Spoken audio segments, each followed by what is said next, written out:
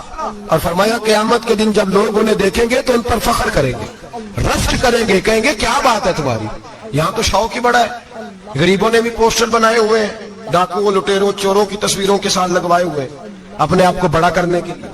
آج ہی اختیار کرے, آج ہی اختیار کرے, اپنے آپ کو مٹانے کی کوشش کریں. رب کریم کے بندے آگے بڑھ بڑھ کے اپنا آپ دکھاتے نہیں, بڑا شوق ہے, پہلے فوٹو کھچا لو, باقی باتیں بعد میں ہوگی, پہلے ویڈیو بنا لو, باقی کچھ اور بعد میں ہوگا.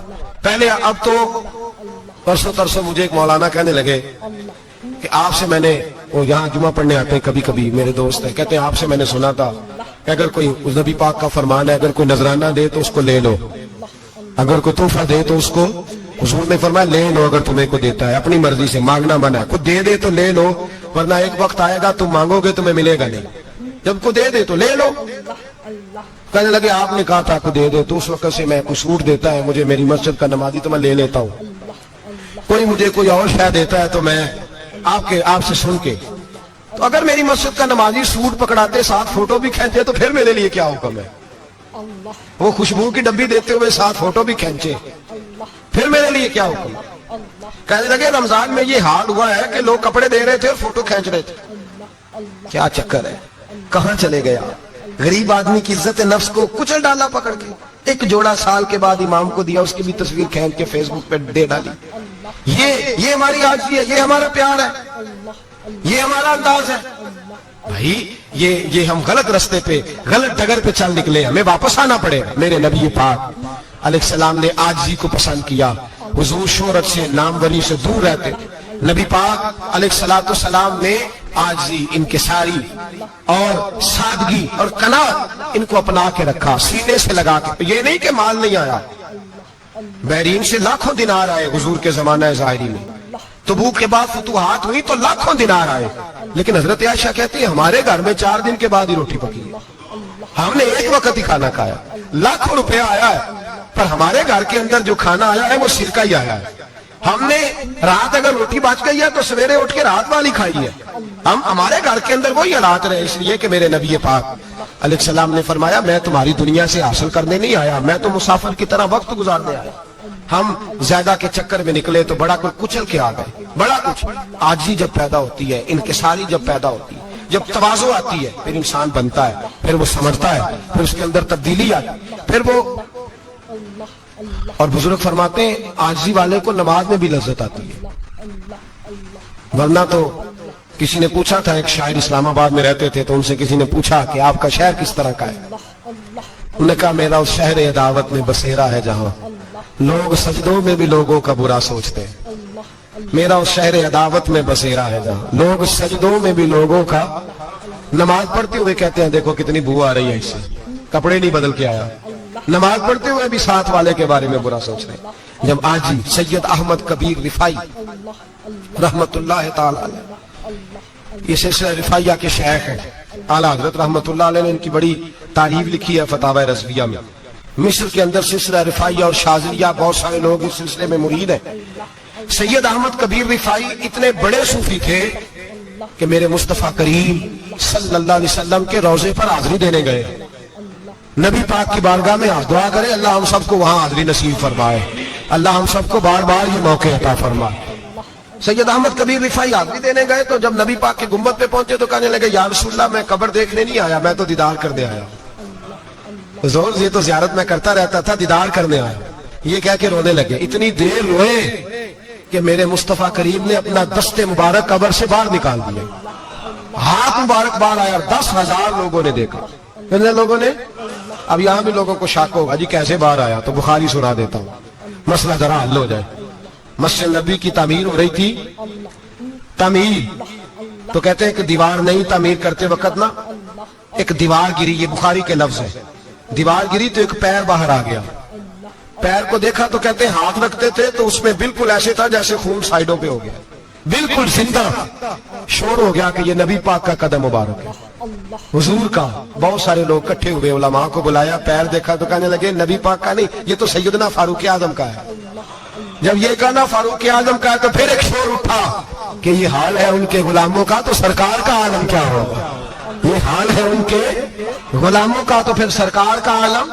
یہ بخاری ہے، تو زندہ ہے واللہ، تو زندہ ہے واللہ، میری چشم عالم سے چھپ جانے والا۔ سید احمد کبیر رفاعی اتنے بڑے، نبی پاک صلی اللہ علیہ وسلم نے دست مبارک باہر نکالا، 10,000 لوگوں نے دیکھا۔ کسی نے حضرت سید احمد کبیر رفاعی سے پوچھا کہ بابا اتنا بڑا درجہ، اتنا بڑا مقام کیسے ملا؟ تو بابا جی کہنے لگے زندگی میں کبھی کسی کو حقیر نہیں سمجھا، کسی کو کبھی حقیر، کبھی کسی کو اپنے سے کم تر نہیں سمجھا، تو اللہ نے، لیکن نا اگر آپ نہیں سمجھیں گے تو اس کے لیے بھی آپ کو عنوان مل جائیں گے، اور اگر سمجھنا ہے اپنے آپ کو بڑا تو اس کے لیے بھی موقع مل جاتے ہیں۔ حضرت شفیق بلخی بہت بڑے صوفی بزرگ ہوئے پر نوجوان تھے، جوانی میں اللہ نے بڑا مرتبہ دیا۔ حضرت عبداللہ بن مبارک بوڑھے تھے، دونوں ایک محفل میں اکٹھے ہوئے۔ اب بغداد سارا ماننے والا تھا، دونوں کا ماننے والا تھا۔ آخر میں دعا بزرگ کرایا کرتے تھے محفل کے اختتام پر۔ حضرت شفیق بلخی جناب عبداللہ بن مبارک سے کہنے لگے آپ دعا کریں، آپ دعا کریں، آپ بزرگ ہیں، اب جس نے جو ماننا ہے اسے اس کے لیے عنوان بھی مل جائے گا۔ حضرت سیدنا عبداللہ بن مبارک کہنے لگے بیٹے تو دعا کر، تیری عمر تھوڑی ہے، تیرے گناہ بھی تھوڑے ہیں، تیری عمر تھوڑی ہے، تیرے گناہ بھی تھوڑے ہیں۔ تو سیدنا شفیق بلخی کہنے لگے نہیں حضور آپ دعا کریں، آپ کی عمر زیادہ ہے تو نیکیاں بھی تو زیادہ ہی ہے نا، نمازیں بھی تو آپ کی زیادہ ہے نا، روزے بھی تو زیادہ، رمضان بھی تو آپ کی عمر میں زیادہ ہے نا، آج بھی تو آپ نے زیادہ۔ اگر آپ نے کسی کو اپنے سے بڑا سمجھنا ہے تو عنوان آپ کو مل جائے، چھوٹا سمجھنا ہے تو اس کے لیے بھی عنوان آپ کو۔ بات تو یہ ہے کہ آپ کیا کرنا، اگر آپ کسی کو حقیر سمجھنا چاہتے ہیں تو بات ختم ہو گئی۔ سید احمد کبیر رفاعی فرماتے ہیں زندگی بھر کبھی کسی کو حقیر نہیں سمجھا۔ اللہ کی ساری مخلوق کی کیا بات ہے، اللہ قرآن میں کہتا ہے ان اللہ لا یستحی ان یضرب مثلا ما بعوضۃ فما فوقها، اللہ شرم نہیں کرتا کہ ایک مچھر کی مثال بیان کرے یا اس سے بھی کم تر۔ اللہ مچھر کی بات کرتا ہے اتنا بڑا ہو کے، وہ کہتا ہے میں کروں گا، میری مخلوق جو ہے میری مخلوق۔ حضرت احمد کبیر رفاعی فرمانے لگے میں نے کبھی کسی کو حقیر، بولیے کبھی کسی کو حقیر، ہم لوگوں کے پاس عنوان بڑے حقیر سمجھنے کے لیے ہم سمجھ لیتے ہیں۔ امیر آدمی کہتا ہے غریب محنت کیوں نہیں کرتا، محنت کرے امیر ہو جائے گا، عنوان ہوا کہ نہ تنقید کرنے کا۔ 4 بچے ہیں کریں کمائی امیر ہو جائیں گے، اب وہ حقیر سمجھ رہا ہے غریب کو، غریب بھی امیر کو حقیر سمجھتا ہے، وہ بھی کہتا ہے جو اس نے کمایا سارا ہی حرام ہے، جائز ایک پیسہ نہیں، اس نے بھی حقیر سمجھ لیا، یعنی وہ یہ کہہ رہے ہیں کہ میں حلال کھاتا ہوں، یہ امیر حرام کھاتے ہیں، بات ختم ہو گئی، اس نے بھی حقیر سمجھ لیا، اس نے بھی حقیر سمجھ لیا، اب عنوان ہی تھا نا، اگر عنوان بدل لیتے تو بات بن جاتی۔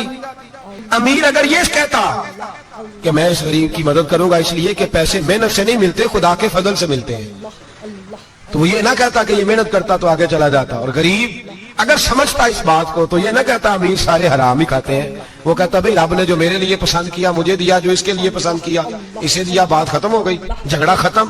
عنوان تو مل جائے گا آپ کو، مثبت بھی اور منفی بھی، تو اچھی بات نہیں کہ مثبت اختیار کریں۔ سید احمد کبیر رفاعی کہتے ہیں میں گزر رہا تھا، ایک دن میرے ساتھ ایسا ہوا کہ میں گزر رہا تھا کھیت کے اندر سے، ادھر بھی پانی تھا ادھر بھی پانی تھا، ہوتا ہے نا پانی پانی ہوتا ہے فصلوں میں کئی دفعہ، کب ہوتا ہے زیادہ پانی؟ نہیں جب کدو کری ہے جی، اور جب کدو کرتے ہیں نا تو دونوں جانب پانی بھرا ہوتا ہے نا جی، وہ ٹریکٹر بھی پانی میں چلتا ہے، میں پینڈو ہوں نا مجھے زیادہ پتا ہے کیا حالات ہوتے ہیں، تو وہ ادھر بھی پانی تو درمیان میں سے وہ منڈیر ہوتی ہے چھوٹی سی واٹا کھیدا اپنی زبان ہے تو کہتے ہیں ادھر بھی پانی تھا سید احمد کبیر رفاعی کہتے ہیں میں گزر رہا تھا عصر کی نماز کا ٹائم ہو گیا میں جلدی جا رہا سامنے سے کتا آ گیا انسان اشرف المخلوقات ہے لیکن وہ اللہ کا شکر کرے گا کہ اس نے مجھے اشرف بنایا ہے یہ نہیں کہہ سکتا کہ یہ مخلوق حقیر ہے یہ بری ہے یہ نہیں کہہ سکتا شکر کرے کہ مجھے اللہ نے اشرف سید احمد کبیر رفاعی کہتے ہیں کتا آ گیا سامنے سے اب کتا آیا تو مجھے جلدی تھی کتا بھی بھیگا ہوا تھا اب میرا دل کرے کہ کتا نیچے اترے تو میں گزروں کتا کھڑا ہے کہ یہ سائیڈ پہ ہو تو میں گزروں کہتے ہیں دیر ہو گئی تو مجھے ڈر لگتا تھا میں نے کبھی کتے کو بھی نہیں جھڑکا تھا کبھی کتے کو اپنی اتنی حیثیت ہی نہیں جھڑکا ہی نہیں کبھی کسی آپ فرماتے ہیں دیر ہو گئی تو میں نے کہا یا اللہ حضرت سید احمد کبیر کہتے ہیں میں نے کہا یا اللہ اس کتے کو زبان ہی دے دے میں اسے کچھ سمجھا ہی دوں اسے زبان ہی دے دے تو قادر مطلق ہے کہ اسے زبان دے دی تو میں نے کتے سے کہا نیچے اتر جا میں نے نماز پڑھنی ہے تو کہنے لگا بابا جی آپ اتر جائیں میں کیوں اتروں تو سید احمد کبیر رفاعی کہتے ہیں میں نے اس سے کہا کہ بات یہ ہے کہ میرے اوپر نماز فرض ہے تیرے اوپر فرض نہیں تو میں نے نماز پڑھنی ہے اگر میں کھیت میں اتر گیا تو کیچڑ ہے میرے کپڑوں کو مٹی لگ جائے گی پتہ نہیں پانی پاک ہے کہ نہ پاک ہے تو تو اتر جا تیرے اوپر نماز نہیں فرض تو مجھے جانے دے تو سید احمد کبیر رفاعی کہتے ہیں اس نے ایسی بات کی کہ میرے اوپر وجب طاری ہو گیا کتے نے بات کی تو میں کانپنے لگا راتی جاگے شیخ صداوے راتی جاگ دے کتے تیتھوں کتے مالک دا در مول نہ چھڑ دے پاوے مارو 100 جتے تیتھوں کتے وہ ایک برکی دا قدر پچھانن پاوے مالک ہو من ستے تیتھوں کتے رکھا سکھا کھا دینے جا رکھاں وچ ستے تے تیتھوں کتے اٹھ بلیا چل یار منا لے نہیں تے بازی لے گئے نہیں کتے اٹھ بلیا چل یار منا لے نہیں تے بازی لے گئے کتے تے تیتھوں کتے سید احمد کبیر رفاعی کہتے ہیں وہ مجھے کہنے لگا آپ اتر جائے تو میں نے کہا بھائی میرے اوپر نماز فرض ہے تیرے اوپر فرض نہیں تو اتر جا میرے کپڑے آلودہ ہو جائیں گے تو کیا کروں گا تو کہتے ہیں اس نے بات کی تو میں گھبرا گیا اور چھلانگ لگا کے میں کھیت میں اتر گیا مجھے کہنے لگا بابا جی کپڑے اگر آپ کے کیچڑ سے آلودہ ہو گئے تو پانی سے صاف ہو جائیں گے اور اگر مجھے حقیر جان کے آپ کا دل آلودہ ہو گیا تو 7 سمندروں سے بھی صاف نہیں ہوگا کپڑے پانی سے دھل جائیں گے اور دل اگر تکبر سے آلودہ ہوا تو 7 سمندروں سے بھی صحیح ہو سکتا نہ حقیر نہیں جاننا نہ مولوی کو نہ صوفی کو نہ درویش کو نہ کھیت میں کام کرنے والے کو نہ پٹھے پہ مزدوری کرنے والے کو نہ گاڑی کا شیشہ صاف کرنے والے کو نہ تیل ڈالنے والے کو نہ کسی کو حقیر نہ جان نہ کسی کے حال پہ طنز کر نہ کسی کے غم کا مذاق اڑا وہ جسے چاہے جیسا نواز دے یہ مزاج لطف رسول ہے نہ کوئی آیا لے کے چلا گیا کوئی عمر بھر بھی نہ پا سکا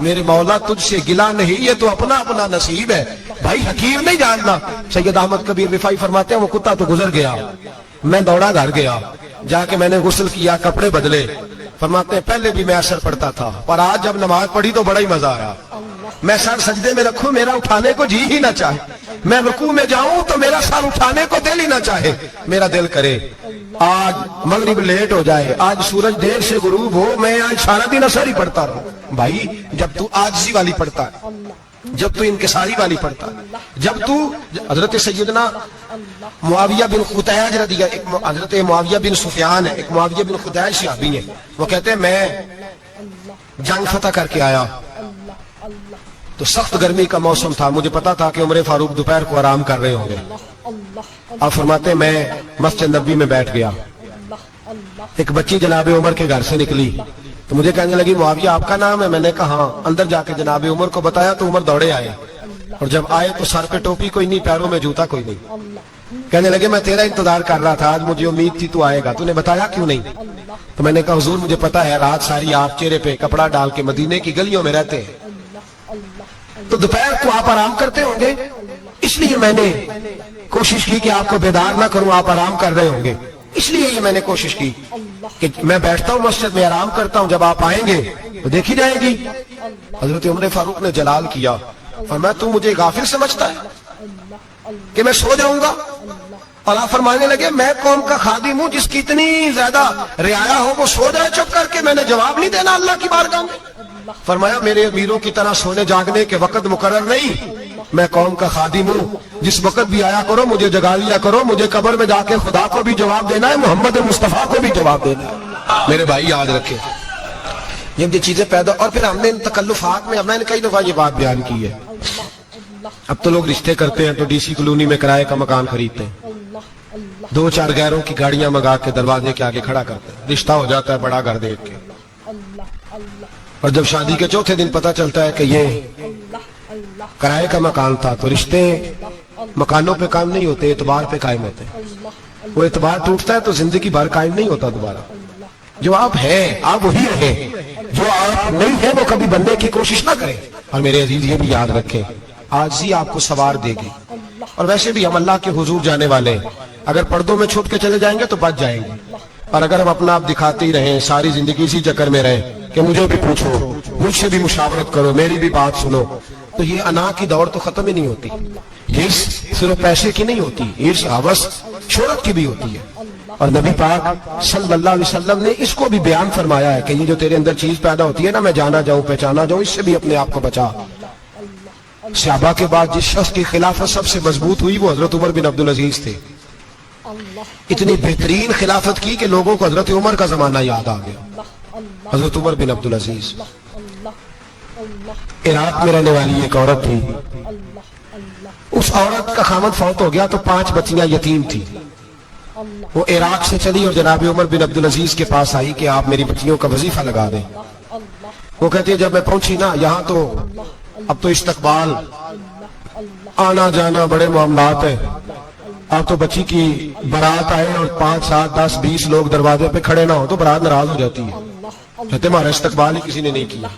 تو استقبال تو اب اس طرح ہے جس طرح نشہ نہیں ہو، یہ استقبال کی حالت ہے، امیروں سے لے کے غریبوں تک، مجھے پوچھا ہی نہیں کسی نے، کرسی نہیں دی، آگے ہی نہیں بٹھایا، یہ والا معاملہ ہے۔ اور میں میری طرح کے لوگ نیک لوگوں کی بات نہیں کرتا، اب تو ہم دیکھتے ہیں فلاں مولانا کا استقبال ہو رہا ہے، فلاں کے لیے لوگ کھڑے ہو رہے ہیں، نعرے لگ رہے ہیں، اور اب تو میں دیکھتا ہوں ایسے ایسے ہاتھ لہراتے ہیں صوفی اور درویش کہلانے والے، جیسے سیاسی لیڈر لہرایا کرتے ہیں۔ یہ کیا طریقہ ہوا؟ یہ کون سا طرز زندگی؟ میرے نبی پاک صلی اللہ علیہ وسلم نے فرمایا جو خواہش کرے کہ میں آؤں اور لوگ کھڑے ہوں وہ تو جہنمی ہے، تو دوزخی ہے۔ سارے وہی طریقے ہمیں اختیار کرتے جا رہے ہیں، وہی پروٹوکول ہے ہر جگہ، وہ لوگ جن کے دروازے کھلے ہونے چاہیے تھے وہاں بھی ہر وقت کے لیے معاملات طے ہو گئے۔ یاد رکھیں میرے نبی پاک علیہ الصلوۃ والسلام نے جو تعلیمات دی، حضرت عمر بن عبدالعزیز رحمت اللہ تعالی علیہ، اور کہتی ہے میں پہنچ گئی، میں نے لوگوں سے پوچھا گھر کہاں ہے، تو کہا وہ جہاں بوری لٹک رہی ہے نا باہر ٹاٹ کا پردہ لگا ہوا ہے وہ حضرت عمر بن عبدالعزیز کا گھر ہے۔ کہتی ہے میں دروازے پہ دستک دی، ایک عورت نے دروازہ کھولا تو مجھے بی بی جان کے اندر بلایا، تو ان کے گھر کے اندر جب میں داخل ہوئی تو بڑا سارا سین تھا، ایک جانب کنواں لگا تھا، ایک طرف ایک بڑا درخت تھا، اور ایک چھوٹا سا بنائی ہوئی تھی جگہ برتن دھونے کے لیے، اور بی بی نا برتنوں کو مٹی لگا کے صابن لگا کے بیٹھی ہوئی تھی، کام کر رہی تھی وہ عورت۔ مجھے اس نے درخت کے نیچے بٹھایا، پانی پلایا۔ کیسے آئی وہ؟ میں نے کہا امیر المومنین سے ملنا ہے۔ کہنے لگی بیٹھو تھوڑی دیر میں آ جاتے ہیں۔ کہتی تھوڑی، میں نے سمجھا گھر کی کوئی ملازمہ ہے، میں بیٹھ گئی، تھوڑی دیر گزری پھر دستک ہوئی، اس بی بی نے اٹھ کے دروازہ کھولا تو جب وہ شخص اندر آئے تو کہنے لگی بڑی دیر سے برتنوں کو صابن لگا کے بیٹھی ہوں، کہاں رہ گئے تھے؟ کہتی ہیں وہ صاحب کہنے لگے بس ذرا مصروف ہو گیا، تو دوڑے گئے کنویں سے پانی نکالا، بی بی کو دیا، اس نے برتن دھوئے۔ کہتی ہے پھر تھوڑا سا سرکہ اور ایک رات کی روٹی وہ لائی، اس شخص نے کھائی۔ میں نے کہا کہ یہ دونوں گھر کے ملازم ہیں، میاں بی بی کام کرتے ہیں۔ جب وہ کھانا کھا چکے تو وہ عورت میرے پاس آئی، کہنے لگی اٹھ کے مل لو امیر المومنین سے۔ میں نے کہا کون امیر المومنین؟ تو کہنے لگی کب سے تو آئے ہیں، یہ جس نے کنویں سے پانی نکالا یہی مسلمانوں کا امیر ہے، اور یہ جس نے درخت کے نیچے بیٹھ کے سرکے سے روٹی کھائی ہے یہی ہے، یہ فرشتوں کی داستان نہیں، یہ وہ لوگ ہیں۔ میں رات کو بھی کہہ رہا تھا ایک جگہ پہ کہ یہ لوگ جو ہے نا جن کا آپ روز شکوہ کرتے ہیں حکومتیں بڑی خراب ہیں، یہ کوئی نہیں خراب، بالکل خراب نہیں، جتنے سیاسی لیڈر ہیں سارے صحیح ہیں۔ خراب وہ لوگ ہیں جو انہیں ووٹ دے کے لیڈر بناتے ہیں، بالکل خراب نہیں، میں تو ان کے حق میں ہوتا جا رہا ہوں۔ ناراض ہو گئے نا آپ لوگ؟ اللہ کرے تسی ہو جاؤ تو اگلے الیکشن سے سیانے بھی ہو جاؤ، آمین تو کہہ دے۔ میں نے کوئی مشورہ نہیں دینا، اس لیے کہ میری نظر میں کوئی ایسا شخص نہیں جس کے لیے میں آپ سے کہہ سکوں کہ ووٹ دیں، اور ہم تو ایسی بات کریں تو کئی لوگ ناراض ہو کے چلے جاتے ہیں، لیکن کوئی پرواہ نہیں، اس لیے کہ یہ دین میرے نبی پاک کا دین صرف مسجد کا دین نہیں. انشاءاللہ آئندہ جمعہ نظریہ پاکستان بیان کروں گا اور بتاؤں گا کہ پاکستان کا مطلب کیا. لا الہ الا اللہ محمد رسول اللہ صلی اللہ علیہ وسلم. حضور کا جو قرآن نافذ ہوگا مسجد میں وہ قرآن کچہری میں بھی نافذ ہوگا انشاءاللہ. اور وہ قرآن نافذ ہونے آیا ہے, اسمبلیوں میں وہی قرآن نافذ ہوگا انشاءاللہ. اور یہی جلال جلے گا تو روشنی ہوگی. بیان کریں گے اور ڈٹ کے بیان کریں گے, آپ کو بتائیں گے. میں جو بات سمجھا رہا ہوں فی الوقت وہ سمجھے. مجرم وہ نہیں جو بڑا بن کے لوٹتا ہے, مجرم وہ ہے جو اس کو سپورٹ کرتا ہے, جس نے اسے بڑا بنایا ہے. یہ یاد رکھ لیں. ہماری کوئی بچت نہیں ہوگی, ہم سے پوچھا جائے. ہم سارے کچہری میں کھڑے ہو گئے, اللہ سوال کرے گا کہ تم بتاؤ تم ان کے مددگار کیوں بنے تھے, تم سپورٹ کیوں کرتے تھے, کہ پوچھا جائے گا اور ہم نے جواب دینا ہے. بہرحال عام دام پر سر مطلب جناب عمر بن عبدالعزیز رحمت اللہ علیہ کے وہ بی بی گئی تو کہنے لگی کہ یہ امیر المومنین نے کہا. وہ اٹھ کے حاضر ہوئی, کہا حضور میں عراق سے آئی ہوں, میرا خامد فوت ہو گیا, میری 5 بیٹیاں ہیں, وظیفہ لگا دے. وہ بی بی کہتی ہے میرا دل تھا کہ یہ 3 بچیوں کا 100 دینار سال کا لگا دیں گے تو بڑی بات ہے. کہتی ہیں جب میں ان کے پاس گئی تو حضرت عمر بن عبدالعزیز کو بتایا تو وہ رونے لگ گئے اور مجھ سے معافی مانگنے لگے. میں نے کہا حضور آپ کیوں معافی مانگتے ہیں؟ تو کہنے لگے اس لیے معافی مانگ رہا ہوں کہ تو میری رعایا میں تھی اور تیری 5 بچیاں یتیم تھی, تجھے خود چل کے آنا پڑا. میرا کام تھا تیری خبر لیتا, معاف کر دے اللہ کی رضا کے لیے. انہوں نے وظیفہ لکھنا شروع کیا تو میری ایک بچی کا 1000 دینار سال کا لکھا. میں نے کہا اللہ تیرا شکر ہے. پھر دوسری بچی کا 1000 لکھا تو میں نے کہا اللہ تیرا شکر ہے. تیسری کا 1000, چوتھی میں نے کہا شکر ہے. جب چوتھی کا لکھا تو میں نے کہا اللہ آپ کا اقبال بلند کرے, اللہ آپ کو ہمیشہ اسی طرح پھلتا پھولتا رکھے. کہتے ہیں جناب عمر بن عبدالعزیز نے قلم رکھ دیا, فرمانے لگے میں 5ویں کا وظیفہ نہیں لکھوں گا, 4 بہنوں سے کہنا بانٹ کے اسے بھی دے دیں. کہا حضور کیوں؟ آپ فرمانے لگے جب تک تو اللہ کا شکر ادا کر رہی تھی میں بھی رب سے جڑا ہوا تھا اور اللہ سے ڈر کے لکھ رہا تھا. اب تو نے میری تعریف کی ہے, اب میری ذات آ گئی ہے. اب میں اگر یہ وظیفہ لکھوں گا تو اس سے اللہ راضی نہیں ہوگا, اس سے میرے نفس میں ریا پیدا ہوگی. اب میں 5ویں کا نہیں لکھوں گا, جا اور جا کے عراق کے گورنر کو دے. بی بی کہتی ہے میں گھوڑے پہ بیٹھی اور میں چند دنوں کے بعد عراق پہنچی. جب سویرے آ کے میں نے والی عراق کو رکا دیا تو وہ چیخ مار کے رویا. میں نے کہا کیا ہوا؟ تو کہنے لگا بی بی آج رات کو حضرت عمر بن عبدالعزیز کا انتقال ہو گیا, فوت ہو گیا. تو انتقال کر گیا. کہتی میں بھی تڑپ کے روئی. میں نے کہا میری یہ 3 بچیوں کا کیا بنے گا؟ تو وہ گورنر کہنے لگا تیرے وظیفے جاری رہیں گے, تجھے ملتے رہیں گے. تو کہنے لگی کیسے؟ کہنے لگا میں اگر تو گورنر رہا تو تیرا وظیفہ جاری رہے گا, اور اگر گورنری سے اوپر بھی گیا تو میں ذاتی طور پہ مالدار ہوں, پھر بھی تیری بچیوں کے ماہانہ پیسے پہنچتے رہیں گے. میں نے کہا تو کیوں دے گا؟ کہتی وہ رو پڑا. کہنے لگا اگر امیر حضرت عمر بن عبدالعزیز جیسے ہو تو پھر اللہ گورنروں کے دلوں میں بھی رحم ڈال دیا کرتا ہے, پھر میرے جیسے لوگوں کو بھی وہ بدل دیتا ہے. حضرت عمر بن عبدالعزیز گھر آئے, 3 بیٹیاں تھیں. ایک کو آواز دی وہ آئی تو اس نے منہ پہ ہاتھ رکھا ہے, دوسری کو آواز دی وہ آئی تو منہ پہ ہاتھ رکھا ہے, تیسری کو آواز دی تو منہ پہ ہاتھ رکھا ہے. آپ نے اپنی بیوی سے کہا کہ یہ بچیاں منہ پہ ہاتھ کیوں تینوں نے رکھا ہوا, کیا بات ہے؟ تو بیوی رو پڑی, کہنے لگی 4 دن ہو گئے میری بیٹیاں پیاس سے روٹی کھا رہی ہیں, 4 دن ہو گئے. ان کے منہ سے بدبو آتی ہے اس لیے وہ آپ کے سامنے آتی ہیں تو منہ پہ ہاتھ رکھ لیتی ہیں 4 دنوں سے. بیوی رو رہی ہے, حضرت عمر جلال میں آ گئے. آپ فرمانے لگے تو یہ رو رہی ہے, تو روئی ہے, تو نے میرے گھر میں رہ کے اللہ کی ناشکری کی ہے, تو شکر ادا نہیں کرتی کہ 3 وقت پیاز اور روٹی تجھے گھر کی 4 دیواری کے اندر مل جاتا. رو رہی ہے, میں آ میرے ساتھ باہر نکل, تجھے وہ لوگ دکھاؤں جو جھونپڑیوں میں رہتے ہیں اور مانگ کے کھاتے ہیں. آ تجھے دکھاؤں. اتنی ناشکری کہ گھر کے اندر پیاز پہنچ رہا ہے, روٹی پہنچ رہی ہے, اور تو کہتی ہے میری بیٹیاں پیاز سے کھاتی ہیں. شکر کر فاقے نہیں کاٹنے پڑے. پھر اگلے لفظ کہے تو رو پڑے. فرمانے لگے میں نے تو مصطفیٰ کے وہ حالات بھی سنے ہیں جس میں کئی دن بی بی فاطمہ نے فاقے کی. تو گھر کے اندر پیاز پہنچ رہا ہے تو ابھی بھی سادگی, عاجزی اور قناعت نعمت تھی ان لوگوں کی. ہمارے ہاں روز شکوا ہے, کس بات کا؟ گاڑی کوئی نہیں. روز رونا ہے, کس بات کا؟ بنگلہ کوئی نہیں. روز رونا ہے, کس بات کا؟ بینک بیلنس کوئی نہیں.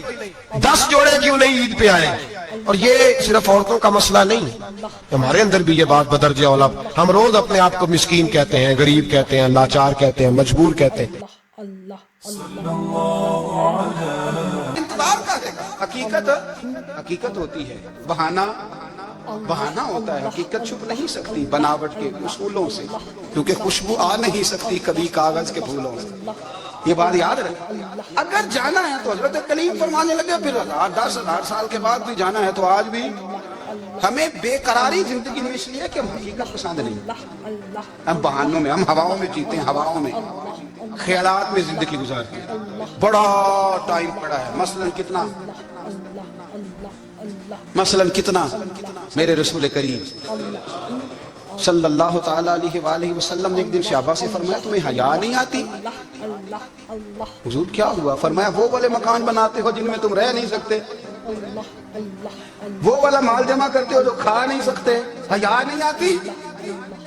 عرض کی حضور حکم کریں تو محبوب فرمانے لگے جوتے کا ایک تسمہ بند کرتا ہوں تو سوچتا ہوں دوسرا بند کرنے سے پہلے موت آ جائے گا، ایک سانس اندر جاتی ہے تو دوسرا آنے سے پہلے میں یاد کرتا ہوں کہ مجھے دنیا سے جانا ہے۔ تمہیں حیا نہیں آتی؟ وہ مکان بناتے ہو جن میں رہ ہی نہیں سکتے، وہ مال جمع کرتے ہو جو کھا، حقیقت پسند نہیں بھائی ہم۔ بہت سارے لوگ ہیں بڑی باتیں سناتے ہیں، بڑی، میں کہتا ہوں اصل میں نا زیادہ باتیں سنا کے نا بیچارہ اپنے آپ کو مطمئن کرنا چاہتا ہے، اصل بات یہ ہے کہ اندر سے نا ہلا ہوا ہے، کچھ بھی نہیں، بڑا زیادہ ہنستا ہے اور مجھے لگتا ہے کہ کوئی گہرا زخم چھپا رہا ہے۔ اس لیے ملمس آ گئی، حقیقت پسند بنو، حقیقت پسند۔ یاد رکھنا من ترک صلاۃ متعمدا فقد کفر، میرے رسول نے حقیقت بیان کی، فرمایا جس نے ایک نماز بھی جان بوجھ کے چھوڑی اس نے رب کے رب ہونے کا انکار کیا، اس نے کفران نعمت کیا۔ یہ حقیقت ہے، کوئی کلیریفیکیشن نہیں، کوئی وضاحت نہیں۔ جو نماز نہیں پڑھتا جھوٹ بولتا ہے، غلط بیانی کرتا ہے۔ جو شخص رزق حرام کما کے کہتا ہے کہ اس کے بغیر گزارا نہیں چلتا وہ جھوٹ بولتا ہے، اس لیے کہ رب فرماتا ہے جب تجھے پیدا کیا ہے تو تیرا رزق میرے ذمہ ہے۔ اللہ فرماتا ہے کہ لا یکلف اللہ نفسا الا وسعها، میں کسی پر وہ بوجھ نہیں ڈالتا جو اٹھا نہ سکے۔ نماز فرض کیا اس کا مطلب ہے ہم پڑھنے کے قابل ہیں، اس نے ہمارے ذمہ داریاں لگائی ہیں تو مطلب یہ ہے کہ ہم ذمہ داریاں ادا کرنے کے قابل ہیں، ورنہ وہ کہتا ہے میں وہ بوجھ ڈالتا ہی نہیں جو تجھ سے اٹھایا نہ جائے۔ اگر چاہتے ہو کہ زندگی میں اطمینان ملے تو خدا را حقیقت پسندوں والی زندگی گزارو۔ یہ فضاؤں میں زندہ رہنا، ہواؤں میں، اللہ بڑا معاف کرنے والا ہے، اللہ بڑا کریم ہے، معاف کر دے گا، تو بھئی یہ بات صحابہ کو بھی پتا تھی، یہ اہل بیت کو بھی خبر تھی، تو وہ تو ایک ایک بات کا لحاظ کرتے تھے۔ یہ غوث اعظم کو بھی پتا تھی، یہ ان کے والد کو بھی پتا تھی، جنہوں نے کسی کا ایک سیب کھا لیا تھا تو 12 سال اس کے گھر میں نوکری کرتے رہے، انہیں نہیں پتا تھا اللہ بڑا کریم ہے، معاف کر دے گا، ایک سیب ہی ہے نا۔ تو حقیقت پسندی آپ کو سکون دے گی، اور اگر آپ نے اپنے آپ کو غیر مطمئن کیا ہوا ہے، بات کچھ اور ہے، اور آپ نے اپنے آپ کو ڈال کسی اور طرف لیا ہے، تو پھر آپ کو سکون مل سکتا۔ سکون حقیقت پسندی میں اصل میں سکون ہوتا ہے، اداکاری میں سکون نہیں ہوتا۔ تیسری بات سنیں، اگر آپ چاہتے ہیں زندگی میں مطمئن رہیں تو دنیا داروں سے امیدیں توڑ دیں، اللہ اور اس کے رسول سے امید وابستہ کریں، اولیاء اللہ سے امیدیں وابستہ کریں، صحابہ اور اہل بیت سے امیدیں، اللہ اور اللہ والوں سے امیدیں، دنیا داروں سے امیدیں۔ آپ کو پتا ہے دنیا دار کی تباہی کب ہوتی ہے؟ جب انہیں خوش آمدی مل جاتے ہیں۔ چودھری کا بیڑا اس وقت غرق ہوتا ہے جب اسے چودھری کہنے والے زیادہ ہو جاتے ہیں۔ سیٹھ صاحب اور نواب صاحب بیچارے تباہ تب ہوتے ہیں بھولے پن میں، جب ان کے دائیں بائیں ریلا ہوتا ہے سیٹھ صاحب کہنے کا، لوگ انہیں کھانا چاہتے ہیں، پیار ان کا نہیں ہوتا، ان کی جیب کا ہوتا ہے، محبت ان سے نہیں ہوتی، ان کی کرسی سے ہوتی ہے۔